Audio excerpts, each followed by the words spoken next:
विधानसभा चुनाव में सभी राजनीतिक पार्टियां सिर्फ समाज की भावनाओं को ध्यान में रखते हुए जिस विधानसभा में किसी सिंधी समाज की संख्या अधिक हो उस विधानसभा में किसी सिंधी को अपना उम्मीदवार बनाए।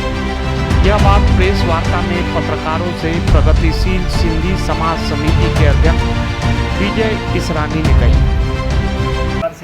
सिंधी समाज भी एक बहुत बड़ा वर्ग है जो यहाँ पर दिल्ली में रहता आया है।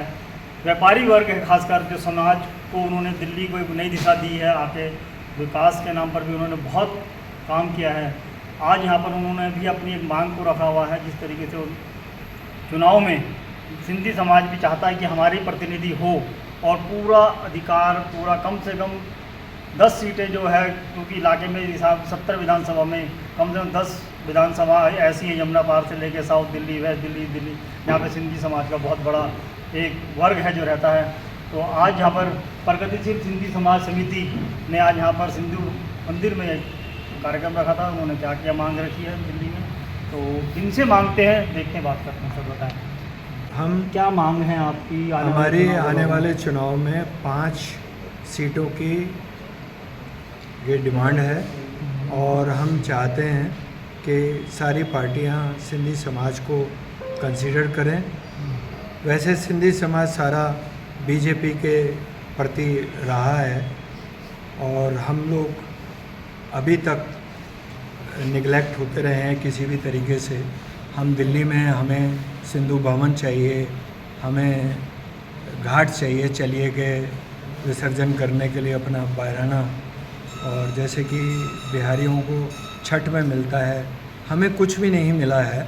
हम इस बारी अपनी भागीदारी रखना चाहते हैं। सब पार्टियों से नम्र निवेदन है कि हमारे को कंसीडर करा जाए। हमारे 5 लाख सिंधी समाज हमारे साथ है और हम इस बारी अपनी भागीदारी उसी परसेंटेज के हिसाब से रखना चाहते हैं। तो ये बताएं कि कौन कौन से इलाके हैं जहाँ पर सिंधी समाज का वर्चस्व है, रहते हैं लोग, व्यापार करते हैं, या किस तरीके से? हमारा सबसे बड़ा शालीमार बाग, प्रीतमपुरा, अशोक विहार, केशवपुरम, रमेश नगर, मोती नगर, ओल्ड राजेंद्र नगर, लाजपत नगर, नेहरू नगर और मालवीय नगर, शिवालिक, मदनगिरी, बहुत सारे ऐसे हैं जहाँ हमारे शालीमार गार्डन है और कालका जी है और रोहिणी है, द्वारका है, बहुत जनपुरी है जहाँ से हमारी विधायिका भी रह चुकी है, एमसीडी में काउंसलर भी रह चुकी हैं। तो बहुत सारे ऐसे हैं जहाँ पर हम सीटों का प्रभाव डाल सकते हैं।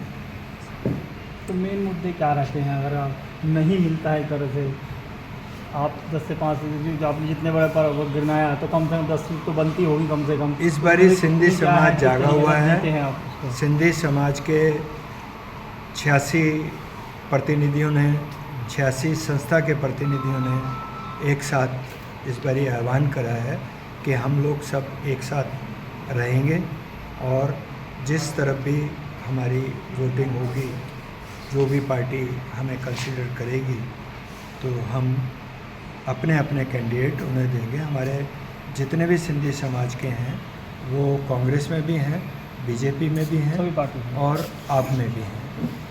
सर आप बताएं, आपका नाम बताएं। मैं गोपाल देवनानी प्रगतिशील सिंधी समाज समिति में जॉइंट ट्रेजरर हूँ और इंटरनल ऑडिटर भी हूँ। सर ये बताएं कि भाषा की बात हम करते हैं, हिंदी सिंधी हमारी आर्थिक सूची में भाषा आज भी समाहित है, हमारी सरकारी भाषा मिली हुई सब चीज़ें, लेकिन वो सरकारी जो समिति, लेकिन और भी बहुत सी मांग होती हैं, जैसे स्कूलों में परसेंटेज और एडमिशन में, नौकरियों में, सब चीज़ें कहीं ना कहीं तो उन चीज़ को मांगनी होनी चाहिए आपकी। बिल्कुल बिल्कुल। हमारा देखिए ना, हिंदुस्तान में अब सिंधियों को ये रिकग्निशन तो है कि सिंधी भाषा रिकग्नाइज की गई है, शेड्यूल में रखी गई है, लेकिन सिंधी स्टेट नहीं है। स्टेट होने से हमारी ऑफिशियल लैंग्वेज वहाँ होती जिससे भाषा को बढ़ावा मिलता। हमारी सिंधी यूनिवर्सिटी होती, कितने प्रोफेसर्स, कितने स्टूडेंट्स होते हैं जिनसे सिंधी भाषा को बढ़ावा मिलता। हमारे कल्चर को बढ़ाने के लिए कोई भी संस्था नहीं है। हमने कई बार डिमांड की है कि national council for promotion of Sindhi language है, लेकिन national council for promotion of Sindhi culture नहीं है।